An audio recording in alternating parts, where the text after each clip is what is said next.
Good morning, everyone. Welcome to the Spin It Social Hour. My name is Stefan Kaplan, and it is an absolute pleasure to be here with you today on this Saturday. After a week of no power almost here in Ramsey, New Jersey, I am thrilled to be here with you and not have to do this from a local library with a mask on. So thank you for being here with us. And welcome to the Spin It Social Hour. I am a social media and visual strategist and a former supervising photo editor at the New York Times. This is the Spin It Social Hour, and it is a labor of love born out of care and concern for our photo community. When I started this live stream, I decided to go full throttle with this multimedia production to help our photo community who has been hit so hard by this pandemic and the resulting economic crisis. I had to reach out, I had to put this together, and I had to roll with it to help them out because everybody is just losing work and clients and other things. And it is my pleasure to bring them on every week to tell their stories, to show their work, and to let you learn more about them. I have been a social media and visual strategist with the likes of the Pulitzer Prizes, also AARP, Encore.org, and many universities that I've coached at and also lectured at. So it is a pleasure once again to be here. Today's guest, oh my, I am so excited. I am honored to have Vincent Laforet here. Everybody knows him as Air Laforet. He's an old buddy of mine from the New York Times. We worked together many years, and now Vincent is a incredible digital and filmmaker out there, doing wonderful things with brands of all sizes. So I am going to show you a great slideshow that I put together of his work, the buildup that he deserves. So let's get to it, and then we'll bring Vincent on. Vincent Laforet is a Pulitzer Prize-winning photographer and critically acclaimed director. His approach to aerial photography has been singled out as one of the most unique and interpretive amongst photographers today. Vincent's career was kickstarted when he landed an internship at Reuters while studying at Northwestern University.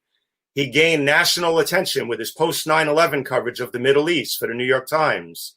As the youngest staff photographer in New York Times history, Vincent has worked with the very best companies, partners, and technicians over the past 3 decades around the world to produce cutting-edge imagery, capturing several hundred megapixel images from the air or the ground, or shooting 8K footage with a 12-camera array. Laforet Visuals has done it all. The group of mad artists and technicians that Vincent works with have more often than not pioneered the cutting-edge solutions or techniques they employ.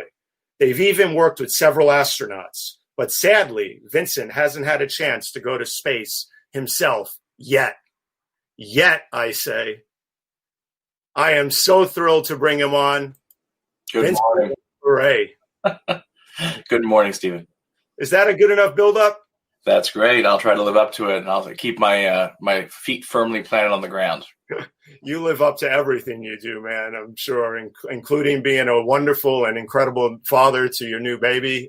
Congratulations on that, Vince. Thank you very much. I know how much fatherhood means to you, and bless you and your family. So, first question: how are you doing? How are you holding up with all of this? I think about as well as anyone else, right?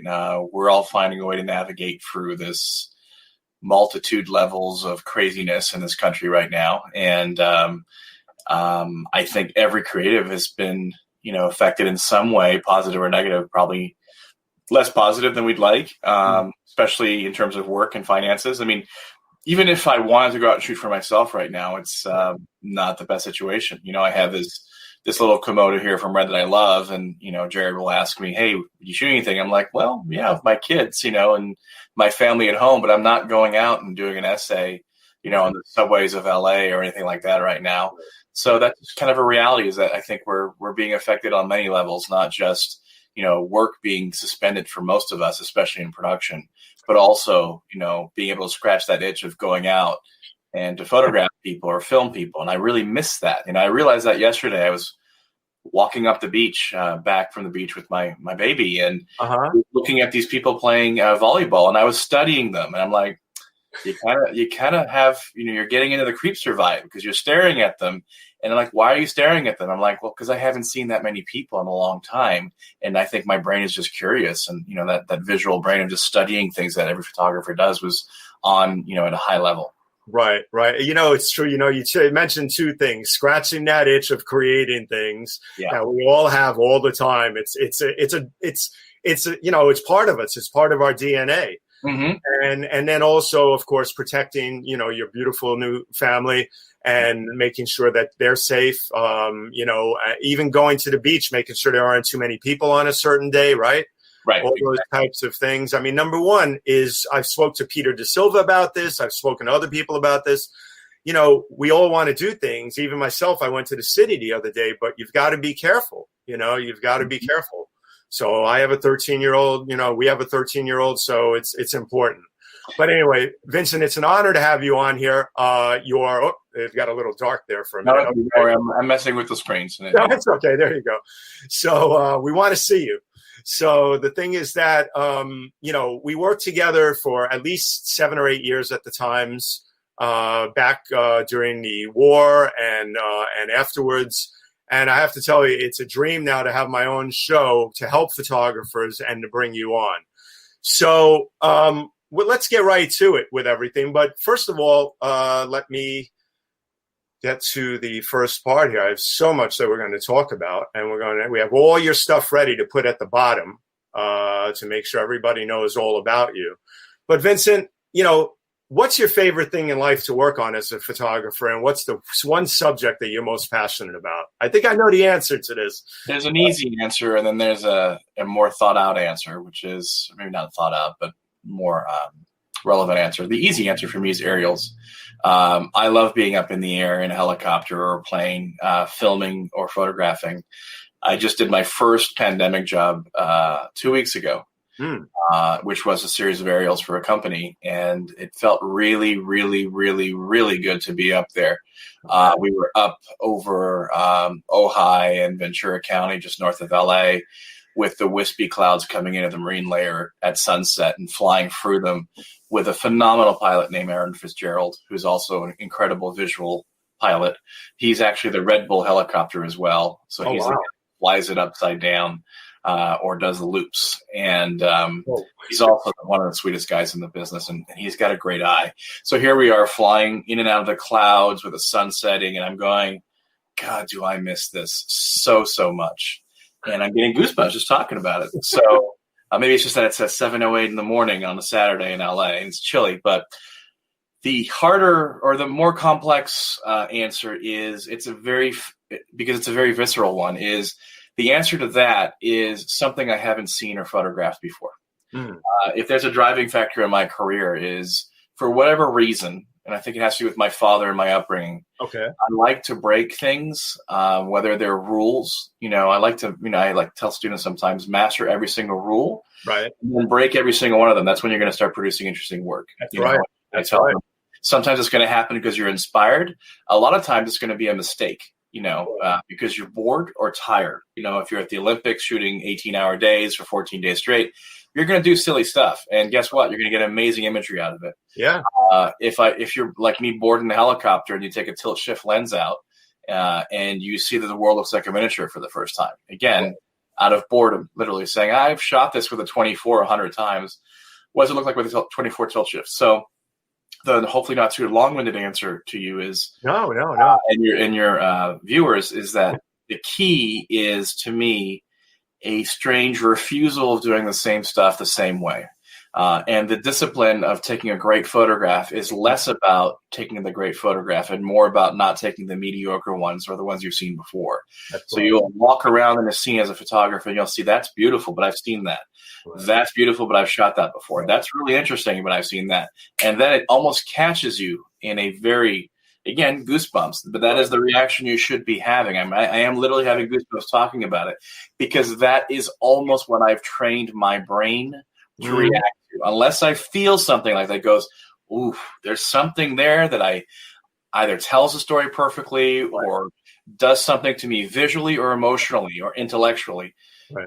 that I can't ignore. And then that's where I'm going to dive into. But the key is to get to that point, you have to say no a lot of times along that journey to other photographs because you'll get lost in the other ones. It's like a sunsetting. If you see something on the first layer in your first 5 minutes, sometimes that's going to be your best photograph. You can walk around for the next 45 minutes and miss the sunset and never get anything better. But sometimes going through the exercise over and over again a few times to say, how can I make this more interesting? Or there's something I haven't discovered yet. Right. And that's the great picture hunt as David LaBelle once wrote, a great photojournalism book. Yes, absolutely. Mention the name again because you broke up for a second. David LaBelle. Yeah, no, everybody. I know who it is, but I wanted to make sure everybody else. Kentucky, yeah. So, it's true because, Vincent, Carla Baranakis, who used to be at the New York Times, actually former colleague of ours, just had a great comment. And she said, "Hi, Vince, I worked with you back in the day at the Times. You really have moved up in the world, very literally." But we're all pun masters with all right. So you get ready for them, buddy. So the thing is that I always tell people, students, people I lecture, my students at FIT, whatever it is, always experiment. And more than anything, when you look at something a million times, look at it again sometimes at a different time of the day, in a different way, at a different angle, this and that. You never know what you're going to come up with. So experiment, and always fuel your passion with trying new things, right? I've got a good anecdote for you. So when I was I would say 22 years old or so. Right. Maybe 23 at this point. Right. I left Chicago. I was on my first job at a place called All Sport, which is now Getty Images. And it's fair to say that at that time, that was the best group of sports photographers in the world. And I was not one of them. I was just being admitted to that group. But I got to work with the best tennis photographer in the world, with the best track and field, with the best car. You know what I'm saying? Like the person who invented that medium was at All Sport at the time, right?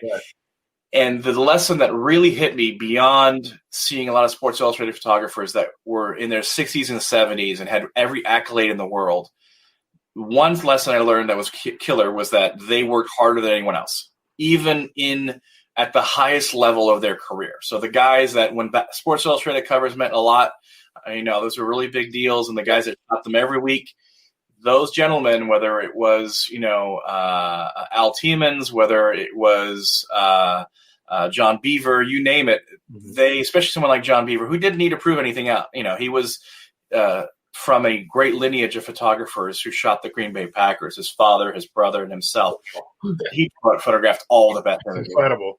He still got there before anyone, and he still left last, like John McDonough.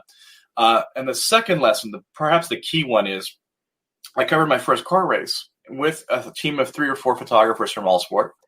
And I went with the veteran photographers. And what we did the day before the race is we walked the entire race for hours and studied the light. And what I realized is they were planning their entire day, not just based on news that would happen, which you can't predict, but on the best light. So that's why people never understood. They would see these incredible images from All Sport of these car, either crashes or whatever. But they weren't just the best timing and position of anyone else. They were also shot on chrome and full frame and perfect black, out of focus. Right. Literally the definition of art, because it was pushed to a level you'd never seen before. But it was also in the best light you've ever seen, which is what elevated that moment. Because, whether it's a home run or, slide at home plate or a car crash, those are what photographers will get because they know where that's going to happen more than likely, et cetera. Right. To differentiate that image is that they're going to get the best image of anyone that day, but also in the best light you've ever seen. Yeah. And the key is that happened all the way back 1 or 2 days or years ago when they took that time to walk that track. Right. It's actually very similar to what a director does, but it's a whole different discussion. It's, you see Scorsese sitting there and you're like, I can do that. I can sit at a chair and watch a monitor.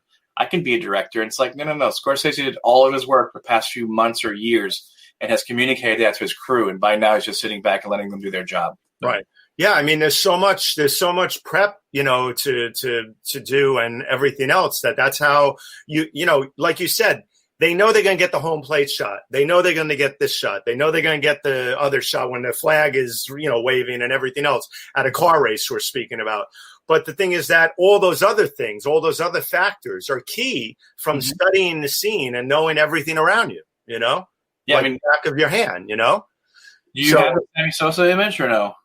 I do have this sound. I'm going to bring that up. By the way, sit up a little because your light is changing a little and you're a little dark. With the monitors, I had an idea of Sammy Sosa, but I just want you to be a little brighter so everybody can see. You look good. I want to be behind the camera. It's totally fine. No, listen. By the way, folks, Stephen Kaplan here with the Spinach Social Hour. Vincent LaFerre, Pulitzer Prize-winning Vincent LaFerre, is here today as our honored guest. I wanted to let you know he woke up super early, like Peter De Silva did that day, and Nick Curry at 6:30 in the morning, to basically get ready and be on this show with us. So, he's got a baby and everything else. So he's here with us, and we appreciate it so much.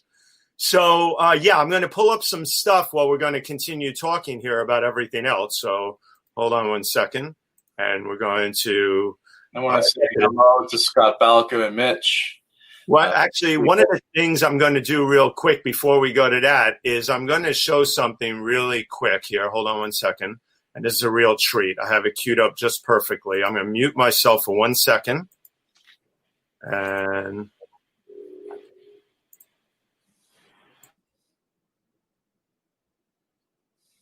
I don't know what drives this desire inside of me to make something ordinary look extraordinary. I've just always tried to make images that are different. Passion is this weird thing that you feel in your gut, and every time I've not followed it, I've regretted it for the rest of my life.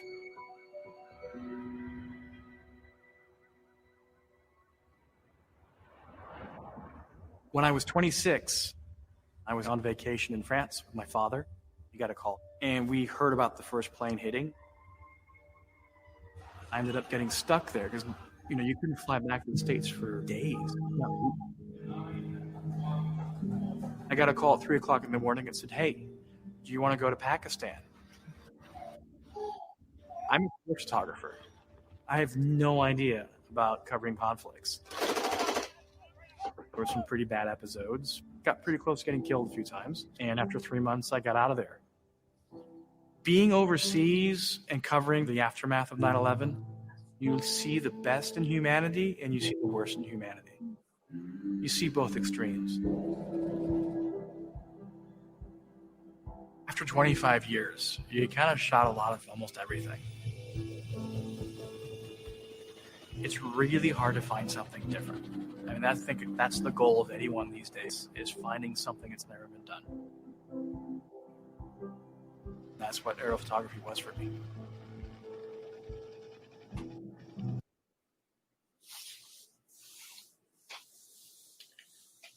You got to unmute yourself, but I wanted to show that happens. I wanted to show that because I thought that little snippet. I went through not hundreds, but dozens of things of yours, and I wanted to find that one little snippet that really told a great story in that 1 minute. So I think that was it, because I know what you went through to transition.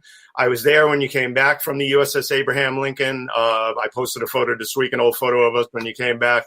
And you did amazing work over there, but it was dangerous too. And that's really wasn't your thing at the time, right, Vince? My God, talk about, a fish out of water.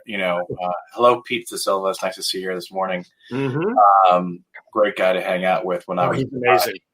And a great, great person in general and photographer. But it was I was a sports photographer. And funny thing is, before I went to sports, at Northwestern, I knew nothing about football. I didn't know what a first down was, literally. So I became, trial by fire a sports photographer because the Northwestern football team, which was the worst team in the Midwest and in the country for like 60 years, went to the Rose Bowl the second year I was there. There suddenly here I was shooting Michael Jordan a few months later, during his last 5 championships. So dumb luck, but that's how I became a sports photographer effectively. Okay. Because, I was able to focus an 85-1.4 or 400-2.8 without autofocus effectively. And I was a technical guy. And then with the war, I was at that point doing general assignment for the New York Times, so everything, but not conflicts. When bullets fly, I hit the ground and I stay down. That's not my thing, because mostly, bullets don't really care what your ideology is, or if you're a good person or not. They just hit randomly. But it's important work. But I was a fish out of water. Next thing you know, I'm covering conflicts for 3 months straight out there, and it was very psychologically difficult because of what happened in New York, and not being able to go home, let alone see your family and friends. Right. Your city. For me, I was already effectively had a relationship with the city, if you will, as a photographer for the New York Times. My beat was literally to photograph the city and find front page images. So you get a certain kind of connection that's odd because it feels like it's your job to document New York City, right? And it was tough. It was one of the hardest things I had to do until Katrina, basically. Yeah, no, I'm going to bring up, hold on 1 second here. Young Vince. Yeah, I'm going to say, you've done it all, Vince, and you've also, hold on a second, let me put that away. One of the things that, you've grown so much and you've done, I love the evolution of Vincent Laforet. I mean, I really do. It's an incredible story. And that's the best part of all, is having you on here to tell your story, because it started with these young passions, as I know, you being on the Intrepid here of all places in New York with the choppers. Yeah. And then also tell the story about how you knew photography was for you, Vince. Well, this is a photograph, this beautiful photograph on a nice, 8 by something, I guess 11 or 12 print is my father's photograph of me. He was a photographer as well, or is a photographer as well. He was a photojournalist who worked at Gamma and covered conflicts, but it seemed like me wasn't his thing, but he ended up photographing films as a set photographer for Premiere Magazine. He was actually the director of photography there eventually. And it's funny to see this image because this is me as a very young man, I think 12, probably maybe 13 on the Intrepid. And I, as you mentioned, kind of came full circle to flying these things and literally living on an aircraft carrier for a month for the New York Times, right? I went through training with the SAS guys and for journalists, and they kidnap you, they mock shoot you, they teach you all the different things about how to survive a gunshot wound and, terrorists and kidnappings, yada, yada. And then we put on our MOP suits, the anti-chemical warfare suits. Like, this is a nightmare, but I still survived that. But then they mock kidnapped us and they try to pull off a wedding ring that I had just gotten. And that's when I woke up and said, do I want to do that? Because the guy was with his wet boot pulling my wedding ring off very violently, in a weird field out of, north of London, with having mock executed all of my fellow students, on our knees. And I'm like, so I was offered to go with the 1st Marine Cavs into Iraq for the second Gulf War. And I was offered also alternatively to go to the USS Abraham Lincoln. And I was like, Top Gun all the way, and air conditioning and all the things, and flying, having F-18s and F-14s taken off inches from my head. Right.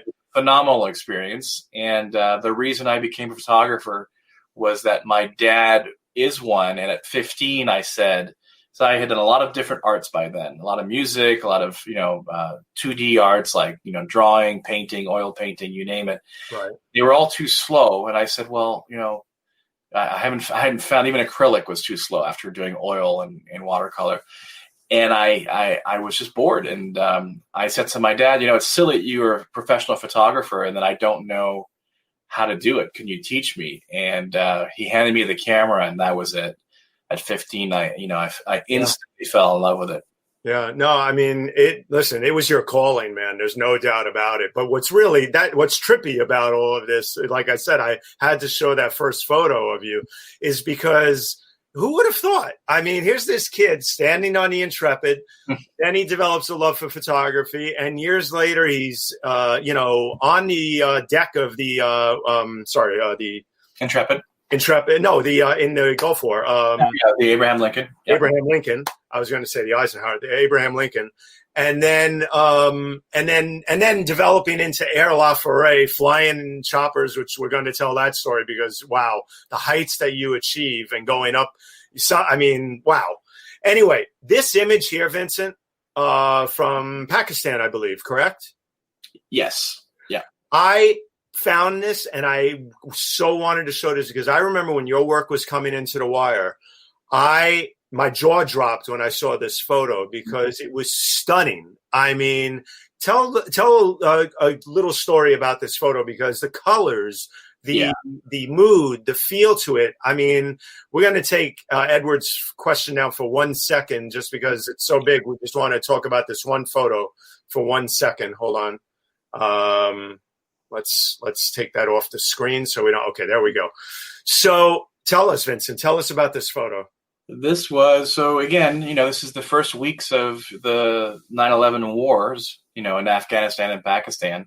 Right. And oddly, we found the story of the phenomenal reporter who I'm now completely blanking on, which is impossible. Frank. It'll come back. But it happens. Old age. He was the managing editor of the LA Times eventually. It'll come back. But he found the story about this gentleman here who would bury Qurans, which are never supposed to be defaced, after they're not supposed to be thrown out. And they would donate them from around the world. And he would bury them in tunnels in Pakistan, like miles of hand-dug tunnels. And the last thing you expect to find in a hand-dug tunnel in Pakistan, near Quetta, is power, let alone a fluorescent pink, light tube, right? Which is, but it wasn't that common in the day. Like today, every music video is shot like this, right? But back in the day, it's just kind of this really random thing. And you mentioned technical stuff. I was always kind of a geek and a pioneer with like tech stuff. And that's a strobe put remotely in the back of the room to give you that other spot of light in the second dimension or third dimension of that photograph. And it was just a story about a guy who was burying tens of thousands of Qurans in the mountains so they wouldn't be defaced. I remember writing the caption for that photo for The Wire. I remember seeing it. That's the power of a photo like that when it stays with you all these years. And out of all the photos I've seen of yours, this one came right back to me in a heartbeat, Yeah. It's just stunning. It's stunning. It's something out of a movie. I mean, what an incredible experience. So the other thing that we wanted to talk about was right here. Well, we talked about that. Is what were you working on, Vincent, before COVID hit, and what are you working on now? And as you talk about that, I'm going to continue to show some other work right now as we go through some of this. I could talk about that. I don't want to miss Edward's question, so I wanted to address. You know what? Let's take some questions then. The image you have up right now. Thank you for reminding me about that. I'm so sorry, Edward. I always show all your questions.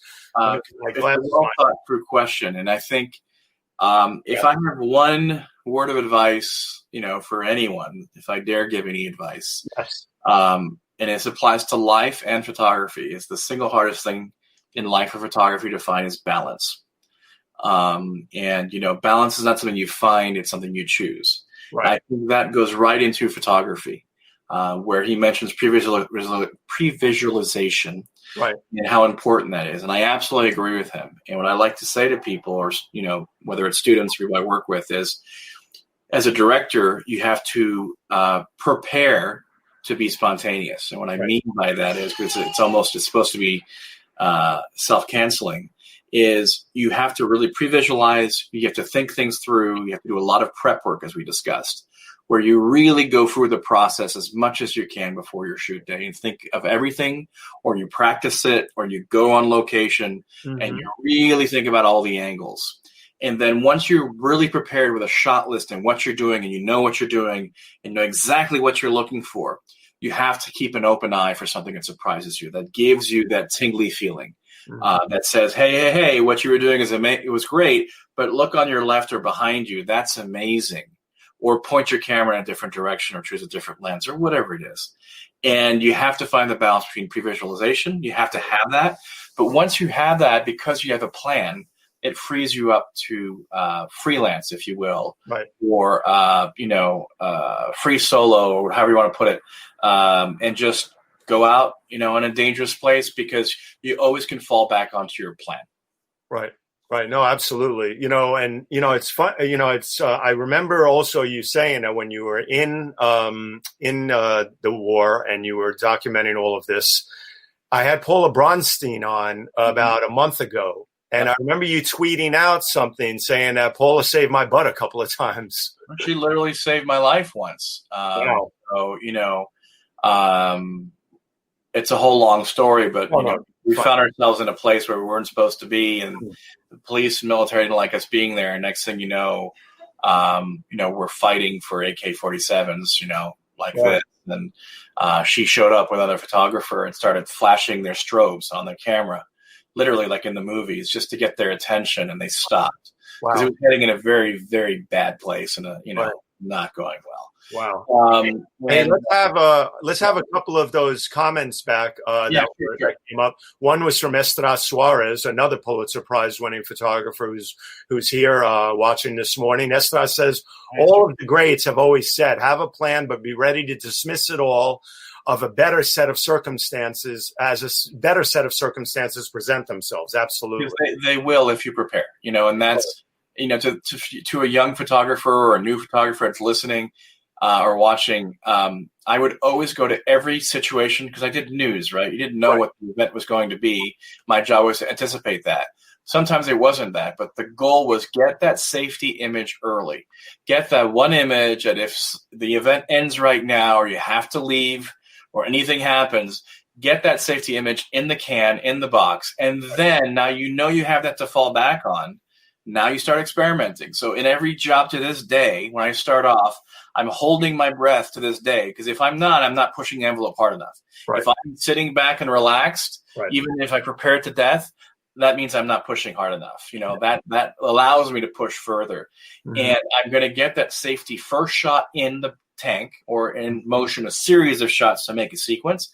And then I'm going to push my crew or myself to a really dangerous, uncomfortable place, not physically, but pushing the envelope of this shouldn't work, but if it did, it would be really, really, really neat. That's right.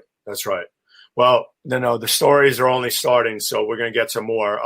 Folks, just want to let you know, as we always do at certain segments of the show, this is Stephan Kaplan. This is Vincent Laforet, and we're here to let Vincent talk about his work and tell his stories. Incredible body of work. And I'd just like to ask everybody, please, if you're watching this broadcast, please share it. Hit the share button. The best way to amplify these photographers' stories and work is by sharing it with your friends and network. So you're watching the Spin It Social Hour, and let's get their names and work out there, everybody, okay? Because they've been hit tremendously hard by everything, the way many segments of society have, and we want to help them out, and we want to make sure they're known about more and more and more. So, Vincent, my God, the photos just go on and on here. This is another work of art here with the burqas and the flow of the wind in the desert there while they're walking towards the van to that's a United Nations refugee camp, I presume. Yeah, it's on the border between Quetta and Kandahar. Right. I think this image to me speaks to what war is, and the part of it that interests me. I never really covered the shooting and bombing aspect directly. Right. I like to cover what the military calls collateral damage, which is actually the large share of the victims are never on a battlefield. These are families that were uprooted from Afghanistan, and they risked their lives to get out, because if they were caught, they would be executed. Right. And this is their new home, quote unquote. It is a large swath of desert with nothing but UNHCR tents. And here's a mother with her child. And, some people might see a burqa and, especially at that time when there were lots of emotions, see that as something very foreign and mysterious or threatening. Right. And I think the photographer's role is to remind people that these are families just like us, that these are children and babies just like us with the exact same fears. And, that truck back there is their life belongings, if they brought anything. And this is their new life. That's it. That land right there that is literally, on the other side of Kandahar, across the Pakistan border. That's it. And that, to me, is the compelling part about what we do as photojournalists, is to remind people that, while at the time there were some very peaked emotions in the U.S. to say, kill this, kill that, and in Pakistan, Afghanistan, same thing, kill Americans, kill Bush, that, it wasn't about that. And that the best comment I got one of the best comments of my entire career at the New York Times was from a series of slideshows I did in, Pakistan over that first month, from a lot of people saying, thank you for showing us that these people aren't all terrorists. Really? And when someone said that, or it was, I remember a Korean or Vietnam War veteran, I think he was, said, thank you for showing us the humanity of war. And, that to me as a relatively young photographer meant more than anything, because it wasn't about my photographs. It wasn't about me at all. Yep. My job as a New York Times photographer was to simply point the camera and say, this is what's happening here. Let's not lose sight of the bigger picture. And here we are, several years later, I guess this is only 2 years later, on an aircraft carrier in the Gulf. This was that story you mentioned about the Intrepid being embedded on there. Right. Well, I have to say, Ruth Fremson, who was part of the team with you guys when war was going on. Ruth, when we all gathered a while after everything and the Pulitzers were handed out and many other things, we were in the executive dining room at the top at the old building. And Ruth said exactly what you said about she thanked me personally and my colleagues for working so hard in The Wire to make sure everything gets out everywhere so that people understand the stories of that these are human beings. These are people with families. This is their life right there in a truck, like you said, in the middle of the desert. And they're fleeing persecution and many other things. And, we have you guys to thank, risking your lives for telling these stories to hopefully end up making a difference in the world that way, I mean, Ruth was one of those very special people who was a phenomenal photographer, but a human being first. I remember just from her being around her as a person, there was this round of just awareness. And, we can complicate being a journalist as much as we want. At the end of the day, you have to go to the location and point a camera or ask a question and just report back. That's what we're supposed to do, as a profession, is just show you. And get through the molasses and disinformation and show you what's actually going on as best we can. Well, you guys, it's a term that's used way too much, but I'm going to say it anyway. You guys that were over there in Iraq, Afghanistan, and Pakistan were the A-team, man. I tell you, the photos that came out of there and the stories that you guys captured helped the world see things differently. And I always say we have all of you guys to thank for educating us constantly and putting these visuals and embedding them in our heads, in our memories. And we've evolved. Now looking back at it, it wasn't just the people in the field. It was, Arthur Sulzberger and the family and the editors like you and Bill Keller or Howell Raines, whoever it was at that time, who were sending us to these places, giving us space in the paper. I lived arguably in the heyday of the photography of the New York Times, where when I started in 1999, it was not known as a photo paper. It had some great photos, but mostly, one picture and a postage stamp inside. And Michelle McNally came in, and we would have, I remember vividly during the Pakistan 9/11 war that, we would be like, it's a 5-column picture, it's a 7-column picture inside, and there's 2 or 3 of them. I'm like, what? And it was literally this rebirth of photography at the New York Times where, Ruth Fremson, Tyler Hicks, Chang Lee, a lot of, phenomenal photographers were not only continuing to produce the great work they had before, but the paper was displaying it and championing it.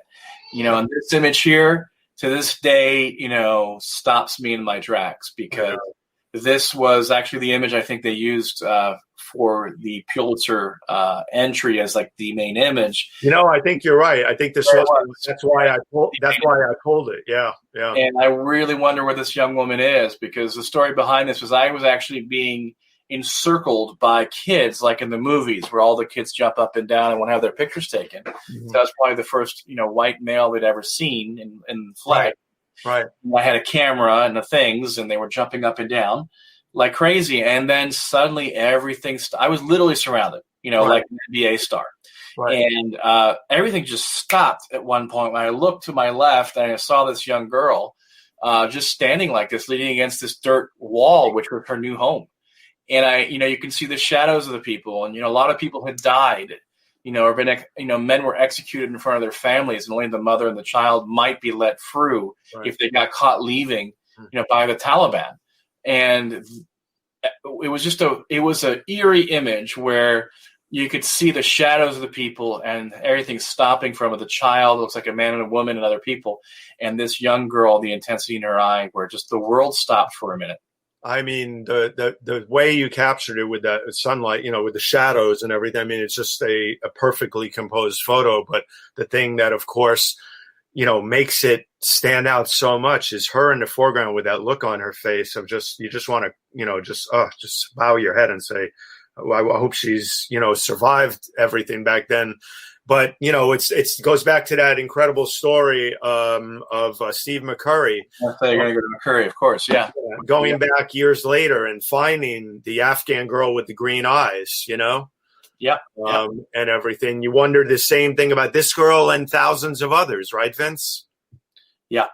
Yeah. So, but capturing that child in the background there too, the other reflection of the people in the background there, wow, what an incredible photo. But, once again, you guys, and then there's the other end of this, being on the ship and aircraft carrier and documenting things like this. Vince, you have to talk about this for a second.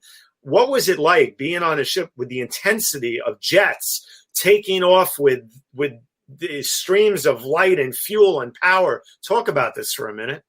I almost physically got burned taking this image. This was the first night I saw a post by John Schultz here. Oh, yeah. Let's show that. Is there a question or a comment from John? He just remembers the night flight ops from the flight deck. Nice listening to your thoughts. Good to see your photos from the Abraham Lincoln. Certainly remember the night flight ops from the flight deck. John, thank you so much. Bonjour. Merci.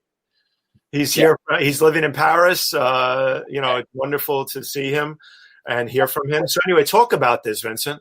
So this is when all the planes lined up on the deck to go start the war. And I was holding a tripod, and there was a traffic jam effectively on the deck because every plane is going out fully loaded. And it was turning and angling for the catapult, and it got stuck and stopped. And the afterburners that weren't on, obviously, but the jets, the jet engines were still emitting quite a bit of heat. And I remember holding on to this tripod and saying, I may have to let go because my arm's burning off. We had safety gear on top of it, right? We wore these same kind of, I'm not sure what material they are, cotton or so probably not cotton, but something inflammable. And, this is a long exposure of an F-18 taken off. Wow. That's the afterburner for the steam that comes off the catapult. Yeah. And a long exposure, and it's an eerie image. It's pretty. I have one criticism of my Abraham Lincoln work, which I think it's too pretty. If I look back at the first image you showed, I think Esdras mentioned the composition and everything. I agree. It's a beautiful image compositionally. It almost looks like a film still that, someone would have done on Apocalypse Now or something. But when I look back at it, I think, you're so removed from reality, and maybe it speaks to that, that when the safest place on Earth to be is on the deck of a nuclear aircraft carrier in the U.S. Navy, because it is surrounded by a literal armada of ships, submarines, and planes. You're about as impervious as you can be to anything. Right. And when you're on there, it's surreal because the planes are taken off every day, whether it's war or not. Right. They're training every day. They were enforcing the no-fly zone. So an image like this is like the one day a month, that they got off because these sailors and pilots work every single day, 7 days a week, sometimes, if not often, or all the time. And this is the one day. And these images to me are very dangerous because they have to be associated with captions, right? This is not the typical life on an aircraft carrier. No, and that's why that war that they got this time off. No, but I'm just I'm mentioning the beauty of these images and how they're very. Maybe it is appropriate, like that these images here are real that you're showing, but the aircraft carrier images were very graphic and almost commercial, but they were news. And it was a stage in my work because I think there was no depth to it. There was definitely depth of the people and sailors. Like, it definitely had a great story of what went on under the ship. Right. But the weirdest part about being on an aircraft carrier during a war is that the planes take off all the time. Right. You go down and you hang around with the sailors and you see explosions on CNN or Fox News on the TV. And then 45 minutes after those explosions or an hour and a half, the planes land. Right. And most of the sailors aren't thinking about the fact that the planes that took off with those bombs are causing those explosions over there because they're into their automated every day, got to do my job, and you don't feel the effects of war there at all. You're completely isolated. You don't see what happens. Right. The pilots, may see the explosion, but they don't see the aftermath. And it's a very strange way to experience a war. Yeah, it must have been. But then, then time went on. And as I tell the story and you tell the story, and then, years later, we end up with a major disaster of epic proportions in New Orleans and Louisiana coast. And you were there to document that. I mean, this photo, wow. I mean, this photo literally shows the force of that storm and what transpired. I mean, you must have thought you were in another world when you happened upon this. This reminded me of the Close Encounters image from Spielberg, the ships in the middle of the desert. And this experience pretty much ended my photojournalism career. It wasn't, it wasn't 9/11. It wasn't the Gulf War. It wasn't X, Y, or Z, but Katrina did me in. And that's why I put these in here, because I know that, and I brought these in for you to tell that bit of the story, because I know that you you moved out of photojournalism because of what you saw in Katrina. And, here's another, photo here. You saw the pain, I mean, this is happening in this country, and it didn't have to happen if many things had been taken care of, as we know, with the levees and many other things and the response time and everything. But, look, I mean, right here, this photo must have been one of the ones that probably said, you know what? And between all the horror you saw there, I need to switch, right? Yeah. So, I have two things to share. One, this photo here, I negotiated my way onto a sheriff's helicopter that was there on behalf of FEMA. Okay. And I don't know historically if it's accurate or not, but it's going to be pretty close. The first person to get images out of Katrina, because we had gone down with FEMA and because they had like a portable Verizon cell tower, there was absolutely no video coming out for days from Katrina. People forget that. It was all, in this case, my still images and then eventually some AP and the paper there transmitting images. And at the time, I negotiated my way onto the helicopter saying, let me show people what's going on. Then I pulled this image, anyone could use it. Right. And I remember asking, the pilot was flying very fast. We had very limited fuel. I said, can you stop for 30 seconds? Wow. So I can get this image. And they did. And the memory I have from this flight was not only how violently he was flying, but how when we stopped and we actually took for a second everyone in there, including not Brown, the main FEMA guy, but the local FEMA guy, was ashen faced, and we all knew the scale of which this hit was unprecedented. Right. The second point I wanted to make was that we all, as journalists and photojournalists, have this safety mechanism built in where we say it's our version of not in my backyard in NIMBY. It's this doesn't happen at home. So when you go and you cover a conflict or a horrible event, you're always saying to yourself, well, that's over there. I live over here. That's how your brain compartmentalizes what you're seeing, because you see the best and the worst of humanity in this job. You see some incredibly brave, generous, amazing, genius people and everyday people, and you see the absolute worst of what humanity can do as well. But you compartmentalize. Now, Katrina happened on our soil. And the last anecdote I'll share with you is of Tyler Hicks, who is a veteran war photographer, won several Pulitzer Prizes. Amazing photographer. Yep. I actually met him on his first day at the Times as a staff photographer, and handed him the key to his locker and his car and stuff like that. And I called him and I said, hey, how you doing? And he's like, oh, I'm fine. I'm like, what are you doing? He's like, I'm going to get some water. I'm like, gonna get some water? And he's like, yeah, I've got my little, shopping cart from the grocery store. I have some few buckets, and I'm gonna go to the pools next door and get some water. I've run out of water. I'm like, I've been flying a helicopter for a week, and every single pool in New Orleans is green. And I quickly started to understand he wasn't doing well. He had some sort of a very mental breakdown is a very strange thing to say. It's not what it was, but some sort of something unclicked. Right. And I said, you know what, Tyler? Meet me at this, Shop Mart big, parking lot in 3 hours, and I'll meet you. And I landed in the helicopter with some water and food, and just kind of got him back on his feet. But that to me was more shocking than whatever I was going through, because I'm not a war conflict photographer. Right. He is. And to see him have that little bit of a click was like, this is affecting all of us. And every veteran journalist that was covering this, so this is one of the hardest things I had to cover because, of what we saw. Yeah, no, I mean, I know Tyler. I remember talking to him many times. God, I have stories that I won't even get into right here when he was in Iraq. And, he had to make his way out of certain places. I mean, the guy had 9 lives, amazing guy. But it takes its toll. A lot of this stuff takes its toll on a lot of people. Can we have that question back, or that statement from Sudha Parekh?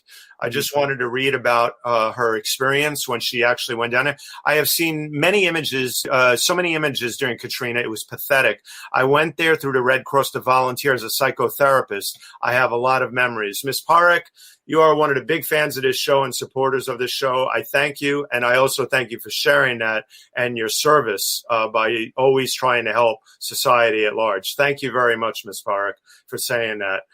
Rose says, Tyler Hicks, incredible work. I think he's from Connecticut, Westport. He is. Yeah. Good, Rose. Wow, go Rose. Okay, Rose knows. Rose is a colleague of mine. She knows all about Tyler. Yeah, you guys, I tell you, like I said, the A-team may be the weird term to use, but you guys were the A-team, man. I tell you, amazing work. But so, let's move on to a few things here, Vince. Let me get to something else here. So let's ask this, since we have this photo up, it's kind of appropriate. To this day, what was the most dangerous or scariest shoot for you after the war, of course? We're not talking about every day was scary being in a war and conflict, but like things like this, to this day, what was the most dangerous, scariest shoot for you?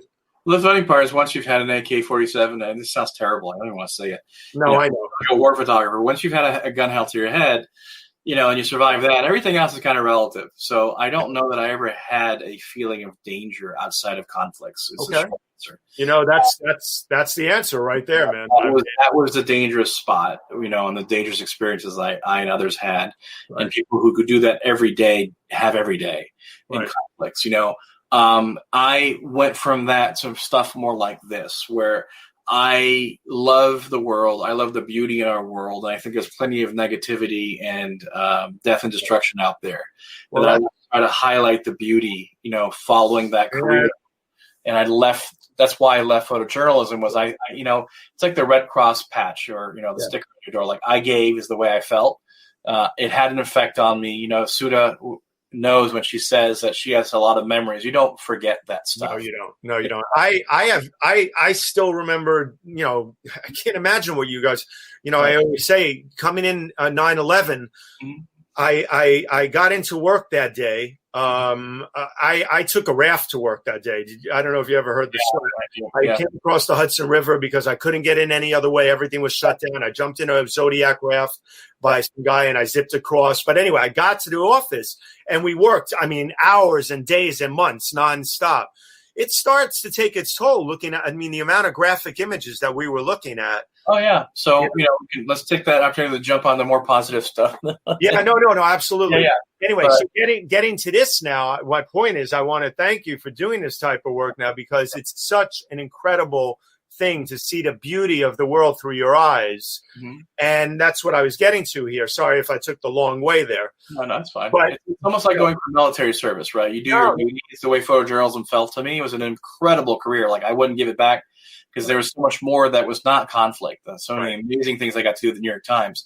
But at a certain point, you're like, I got to do something else. And that's where this image, if you want to keep going, other images are shot after from the air and Right. other places. And, this is tilt Oh, shift. yeah, no, we're going to go through a bunch of these now. I mean, using your tilt shift, mechanisms and everything. I mean, it's just beautiful. Is this the Derby, the Kentucky Derby? Derby, and that's a remote camera on a tilt shift 45 millimeter lens. Oh, I got lucky, and I pre-focused on, just a few lengths from the finish line and got the winning jockey, his arm.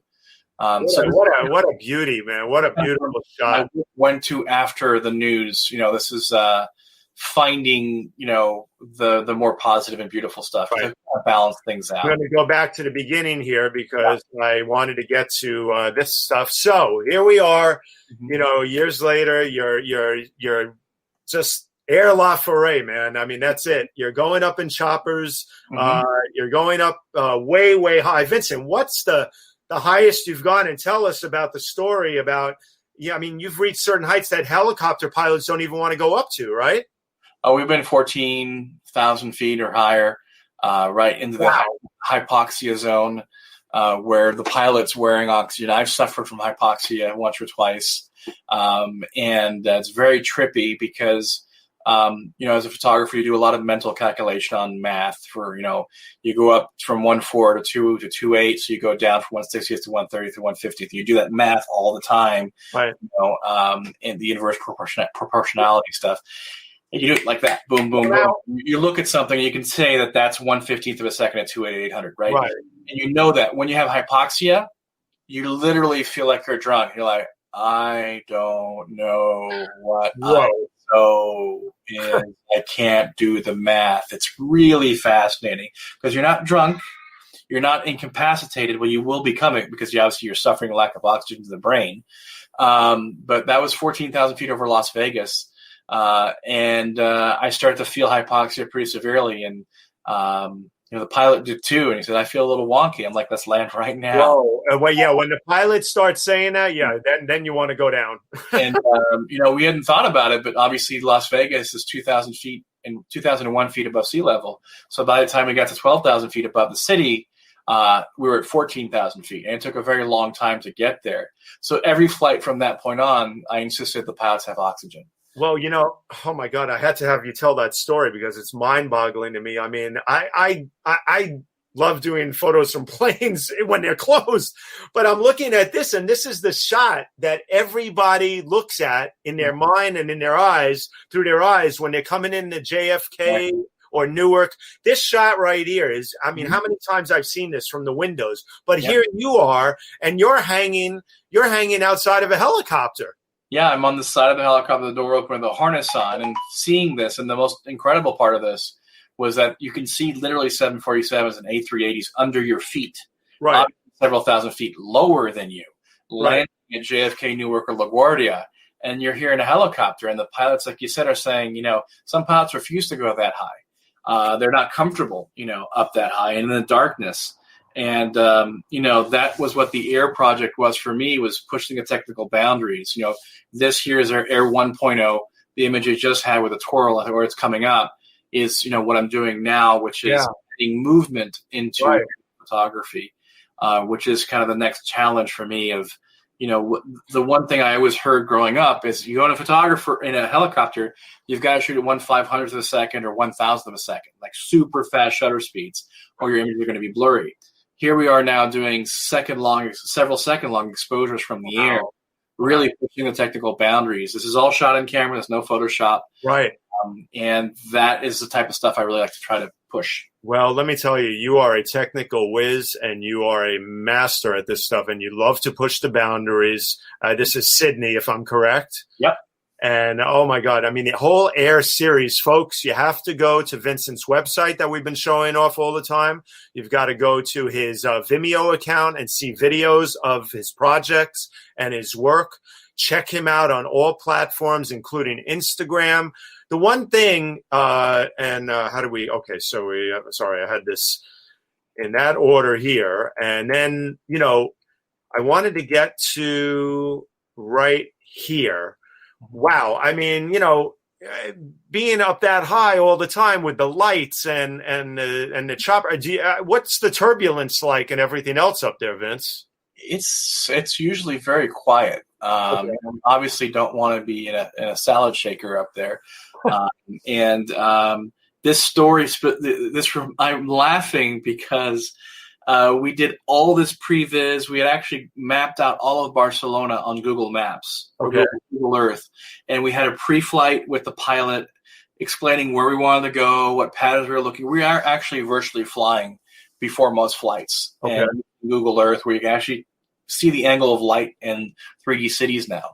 So we're really prepping. And this guy went for the entire previs, and we went up in the air, and you can hear him from the back. He's going, wow, wow, wow. He and most pilots on this series had never been that high above those cities, ever. Because you don't go to 12,000 feet over Barcelona in a helicopter. Right. You know, if you're a pilot, you're looking this way or at your controls. You're not looking down in a regular jet.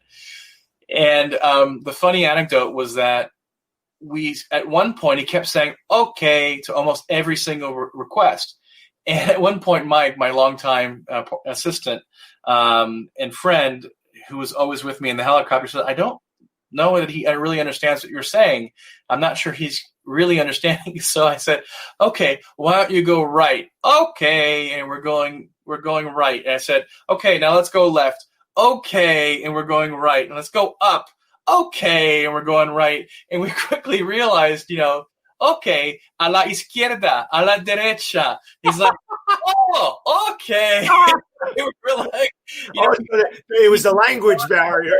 And he was a good pilot, and he was figuring it out, but he was only understanding half of what we were saying. So I used my limited Spanish to make that work, and we just died laughing in the helicopter. Oh my God, what a story! I tell you, if there's one place you don't want to have a language barrier is when you're thousands of feet up in the air with the doors open from a helicopter, and you're trying to get your point across about going left or going right or going up or going down. Yeah. Great story, Vince. Oh my God. So here we are. I wanted to show this because we could go about, 10, 15 minutes here. But the thing is that what I wanted to ask you was here, I dug these up because here's some early aerial work you did. Okay. I don't know how long ago, but it must have been probably a decade or more, right? I think these are iPhone photos from Instagram that you dug up with a Fuji thing around them. Wow. My guess. The one on the right is definitely an iPhone photo. Oh, okay. So I dug these up. My point with this is that, folks, wait until you get a load of this. So this is now the gear that Vincent's using right here. Mm-hmm. And we'll have him talk about it for a minute or so, a couple of minutes, to tell you about Red Cinema and the gear that he uses here for doing this high def work. Because I'm flabbergasted by the level of quality, the quality. Look at this. So here's the gear that Vincent's using now for a lot of shoots and a lot of work. And look at the images that come from this. I mean, crystal clear. Vincent, talk to us about this. So I know at one point, I would say almost a decade ago now, it's actually been 12 years, I went from being a photographer into motion and being a director. And I've been using every, whether it's an Alexa camera or a Blackmagic camera, but very often a Red camera that actually shoots 8K video. Now, why do you care? Well, if you think about it, an 8K video file is actually a 30 megapixel stills, either 24 times a second or up to 72 times a second. So, the image you shot of the gentleman there or showed is a still image pulled from video.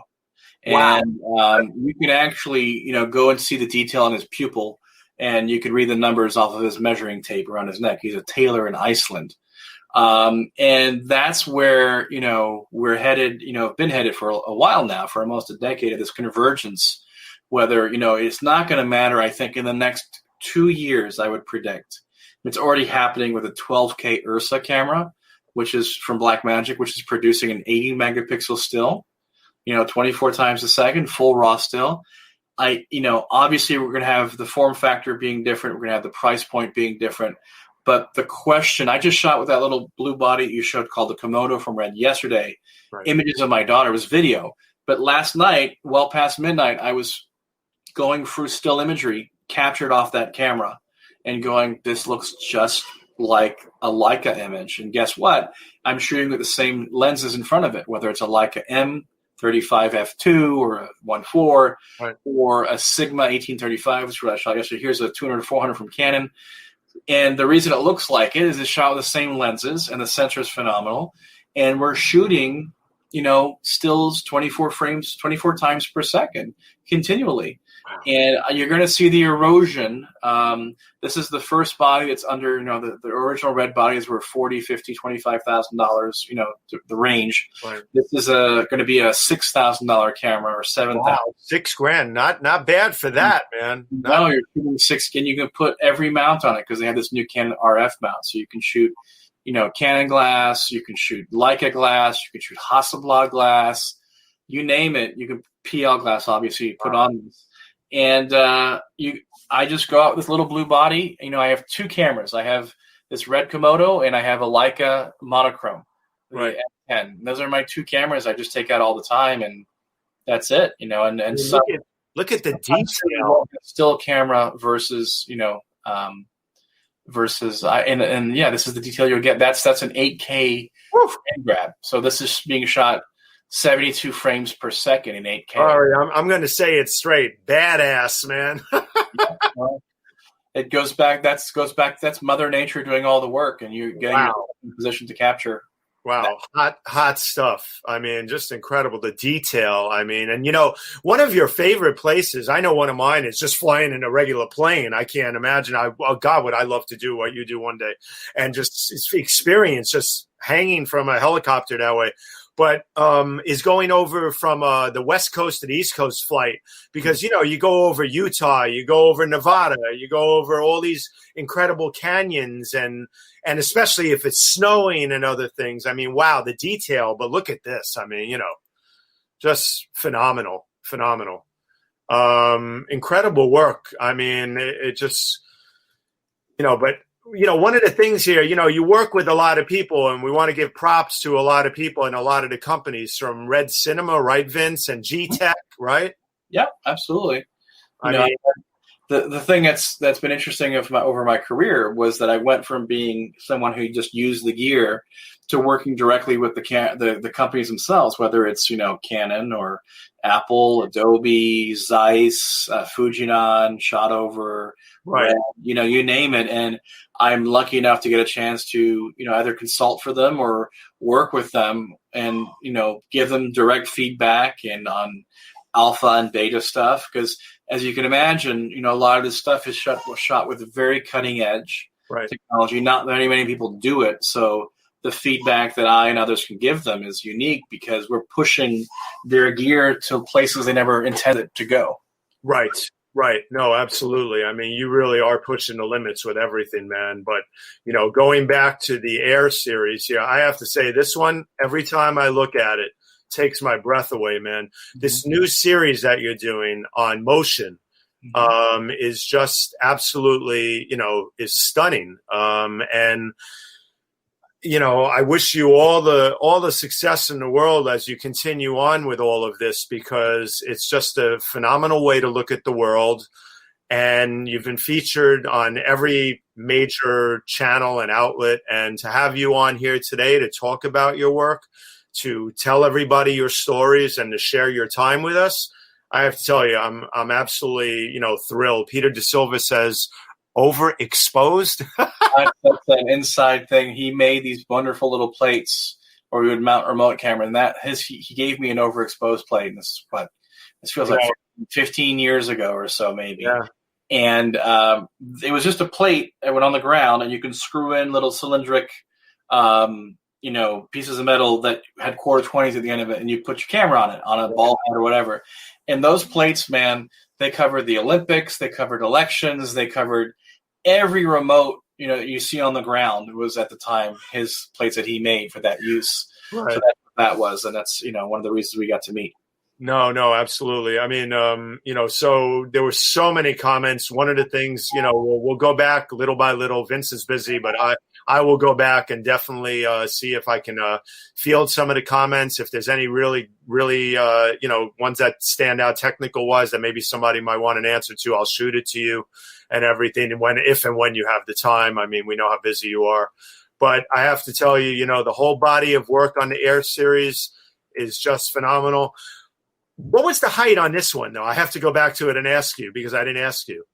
I was going to say 7,500 feet. We were limited in Sydney because to get this picture, they have to hold all of the traffic leaving Sydney Airport. Oh, wow. So we had to be – the pilot I was working with, she was a phenomenal pilot who also would make brownies for the air traffic control tower people and bring them up so that when she called into ATC and said, hey – there's a little helicopter here trying to go directly over Sydney. We were directly in the line of A380s taking off, the Qantas planes.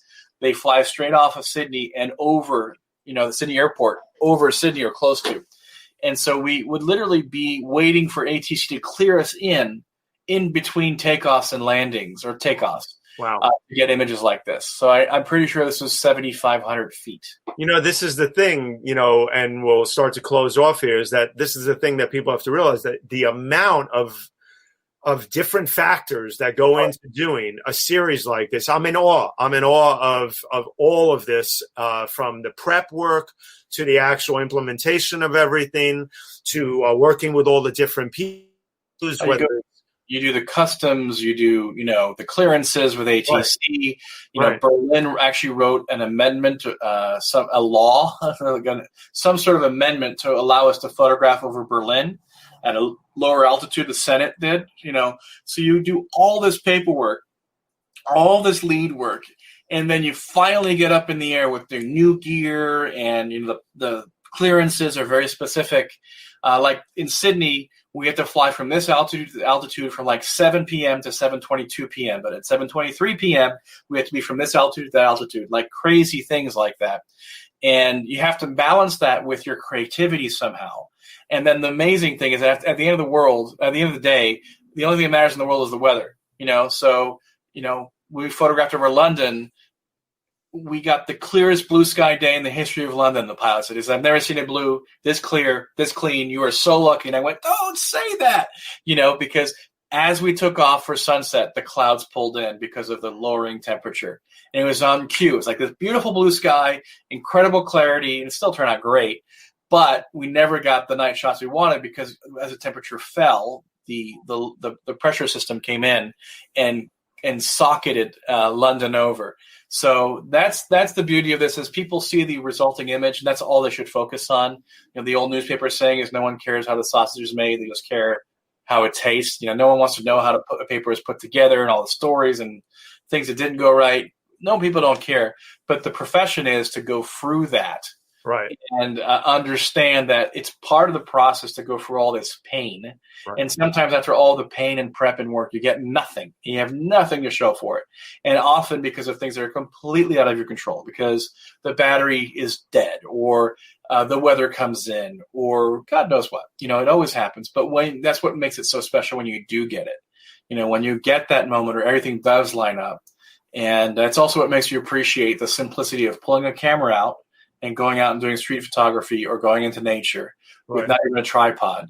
Appreciate the liberty and freedom. I'll leave you with one anecdote, which was when I was a New York Times photographer, my job was to go out and find pictures of the city. And I remember being somewhere in Queens and seeing this film crew shooting this incredible scene with, the lights and the grips and the dollies and the fancy cameras and, all the extras and the actors. And there was a break, and the cinematographer came up to me, and I said, man, I really wish I could do what you're doing someday. And he goes back to me and says, man, I really wish I can do what you do right now because you have so much liberty. I didn't understand what he meant, but what he meant was, because now I've done his job, is that when you're with a crew, you have so many moving pieces that you can't move around. It's so coordinated, it's so thought through, it's permitted, the little direction that you're shooting, because only those buildings are cleared, is determined by legal things, right? it's not creative. You tell them, hopefully you tell them creatively ahead of time that that's what you want. But once they clear those buildings, you can't show up and tell, you know what, I want to shoot not this way. I want to go backwards. Right. You can't, your whole crew, the trucks and everything are parked behind you. It's a different way of working. Right. I love what Estras just said. Put that back up for a second. At Nat Geo, they say we don't publish excuses, we publish photos. That's fantastic. Yeah, it's again. So he meant just appreciate your freedom. So for all of you that want to be commercial photographers or filmmakers, it's a great thing to do. Maybe a lot of stuff goes on behind the scenes. Enjoy the freedom you have. That's right. When Ezra says we don't publish excuses, for young people out there or people on a crew, the most valuable people on my crew are the ones with solutions, not problems. That's right. Says this happened, this is broken. I'm like, I don't want to hear the excuses. Give me solutions. Like at this point in time, I'm not here to reprimand you. I'm not here I don't want to hear the excuse because it doesn't help me. Right. Why it happened. I just need to know how we can fix it so we make our. You've given us a valuable amount of your time this morning, especially with your beautiful baby in the background, waking up and other things. And we so appreciate your time. Folks, I want you to know you should check out Vincent's website, all his sites that we've been putting up here throughout the hour, and, get his book, Air. He's working on the new series, Neil Parekh. I've been watching on Twitter for the past 15 minutes. Fascinating. I'll definitely watch on replay on my TV to see the pics on the big screen. That's the way to watch it, baby. Fascinating discussion. It has been an amazing discussion. His book, Air, get it. It's a collector's item. I have a huge collection of books. It's going to be on my shelf. It's amazing. Now the motion one, Vince, that's going to be another series, right? Hopefully the pandemic, I had a huge job lined up for you. We're talking about the pandemic. We were going to do a whole series on it. That got killed, and I'm not sure it's ever coming back. Right. So that is a new series. Now, I don't know that if it ever makes it into a book again. We don't know. Okay. The problem with this stuff is it's really expensive to do this. That's right. That's right. It's rare air up there. I like to call it my magic carpet ride because I feel like I'm floating, over a city. Right. The other thing I want to say before we end this today is very important is know that Vincent's photos are also incredible fine art, as we know. So they're licensed and you can buy them, some beautiful lithographs, some beautiful prints, whatever you want. Check Vincent out. Make sure you have one in your home. Who would not want to have one of these beauties in their home, Vincent? I mean, it just every time you look at it, you think of the beauty of the world. And you, sir, have brought that to us time and time again. And we love you for it. And we thank you for it. And thank you for being here. Have a great day, guys. Thanks very much, Stephen. Thanks for Absolutely. I'll be right back in 1 second. If you can hold on for like 2 minutes, I want to just check with you on a couple of things. Yeah. Also, before we go, let's give a lot of thanks here to Jonathan Borstein, my co-producer, for helping navigate and drive the car behind the scenes. Jonathan, thank you. You're welcome. I think Vincent's daughter just acknowledged you too. She did. So anyway, where I get it. Okay, there we go. Okay, so Vince, I will I will be with you in 1 second. Okay, buddy? Sounds good. Okay, thank you. So, folks, you have been watching the Spin It Social Hour with Vincent Laforet, one of the top photographers in the world, Air Laforet, as I call him, and many people call him, doing incredible photography, high-def work, filmmaking. Check him out on all his sites. There's so much to learn about him that I haven't even gotten to. But what can I do? I can't do it all in an hour and 15 minutes. So one of the things that we're going to do, though, is we're going to check out a few things here for promos. And I'm going to let you know, first of all, about a great social media course with my colleague Sri Srinivasan and our DigiMentors group, with which I am a part-time producer and many other things. And we have many great things coming about, but we're doing phenomenal work with organizations all around the world producing these types of live streams. But sign up for his Fundamentals of Social Media with Muckrack at mrack.co/social and learn and get certified through Sri and Muckrack Academy, you can't go wrong. It's a LinkedIn booster shot, as I say, okay? And I helped produce that show, that course, directed it. So check it out. Check out my directorial work on live streaming work. It's not what Vincent's is, but hey, I'm doing my thing. And then, also tomorrow, please join Sri for the Sunday NYT Read Along with another ex-colleague of ours, Elaine Soliano, who's a contributing writer and former Paris bureau chief for the New York Times. And she's an amazing writer for the New York Times. So check them out tomorrow. Sri's NYT Read Along. As we say, we read the New York Times every Sunday like a bunch of crazy people. But we get to the news and everything else that's going out there in the world. Become part of our NYT Read Along family. Finally, another great show that's being produced on the air every week, She's on Call, with Dr. Sujana and Dr. Marina talking about COVID and many, many other things, medical and lifestyle-wise, that we need to know about. And then, folks, so check She's on Call out tomorrow at 11 following the read-along. And then next week, wow, I'm really honored once again to bring on another former New York Times great and somebody who's done everything from shooting high corporate clients to the covers of Sports Illustrated. If you saw a great cover of Serena Williams recently in this beautiful silver outfit, looking like the queen and the incredible pro that she is, and powerful woman that she is, this man right here, Jeffrey Salter, shot it, and he's going to be coming on the show next week from Miami, and it's going to be a great hour with him. So please join us next Saturday, August 15, 10 a.m. right here. And I have to tell you, it's been an incredible hour and 15 minutes. Thank you so much for your time. I wish everyone well. Look me up, Stephen Kaplan, Spin It Social. I'm available for work, and I'm out here doing great stuff too. So we all need more work. I look forward to connecting with you too on LinkedIn and everywhere. Thank you very much for your time, folks. Number one thing, be well. I wish you well. Take care now. Peace. Oh, sometimes it takes a second.